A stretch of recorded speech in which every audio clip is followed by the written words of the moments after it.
Goeienaand. Olyfbome was en is bekend in Israel en die Midde-Ooste. So is hier by ons ook in 'n kleiner mate. Hulle is geliefd omdat hulle baie gehard is, en selfs in 'n dorre klimaat en in droogte vrugte kan dra. Olyfbome verg relatief min moeite om in stand te hou. Dit groei wel stadig, maar het 'n lang leeftyd wat voortdurende waarde vir die eienaar inhou. Olyfbome is waardevolle bome. Hulle hout is geskik vir meubels maak. Daar word ruim gebruik gemaak van olyfhout in die bou van die tabernakel en die tempel, omdat dit mooi is, maar ook duursaam. Olyfbome is skadubome. Ons vind Jesus en sy disippels gereeld in hulle omgewing in die tuin van Getsemane. Die groot waarde van olyfbome lê egter in die olie wat uit die vrugte gepars word. 'n Boom kan tot 7 liter olie per jaar oplewer. Die olie was gebruik as kos en medisyne. Dit het ook simboliese betekenis gehad van reinheid en afsondering, byvoorbeeld in die salwing van die priesters. Olyfolie was 'n teken van die seëninge en van die vrede van die Here. Die olie is verder wyd gebruik as brandstof vir lampe en vir die kandelaar in die tabernakel en die tempel van die Here.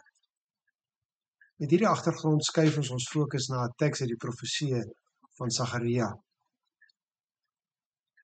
Dis reeds 15 jaar nadat die volk uit ballingskap teruggekeer het na Jerusalem. Maar die tempel, die simbool van God se teenwoordigheid, is nog nie herbou nie. En in hierdie gesig bring die Here troos vir sy volk. Hy het hulle nie vergeet nie. Hy sal sorg dat die tempel herbou word en die kandelaar brand. In die 5de gesig, Sagaria 4 vers 2 tot 4, lees ons: daar is 'n kandelaar, heeltemal van goud. Bo-op is 'n oliebak met 7 tuite en 7 lamputte in elkeen.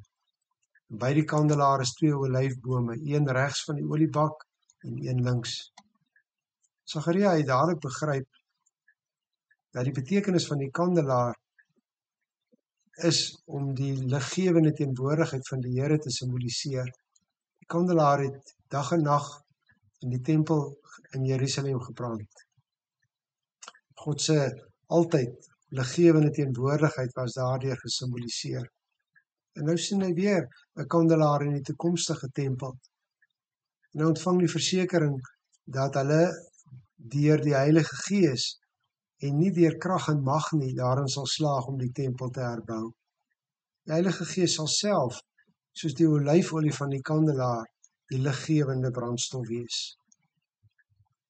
Maar, Sagaria 4 vers 12, wat beteken die 2 bondels olyftakkies langs die 2 goue pype waaruit die goudkleurige olie stroom? Die engel het vir my gesê, weet jy nie wat dit beteken nie? Ek het gesê, nee meneer. Toe sê die engel, dit is die 2 gesalfdes wat in diens staan van hom aan wie die hele aarde behoort. Die bondels olyftakkies voer die olie van die olyfbome na die bak wat die kandelaar van olie voorsien. Dit dui op mense wat deur die Here met lewegewende olie gesalf is. Hier dui dit op Zerubabel, die goewerneur uit die koningsgeslag van Dawid, en Josua, die hoëpriester, wat in die terugkeer groot rolle gespeel het. Die doel van hierdie mense is om die kanale te wees waardeur die lewegewende olie, die liggewende olie van die olyfboom na die kandelaar vloei. Ons mag ons nooit ophou verwonder oor die feit dat die Here, wat alles gemaak het, mense gebruik om sy kandelaar te laat brand en sy lig in die wêreld te laat skyn. Hy roep mense, hy rus hulle toe deur die Heilige Gees.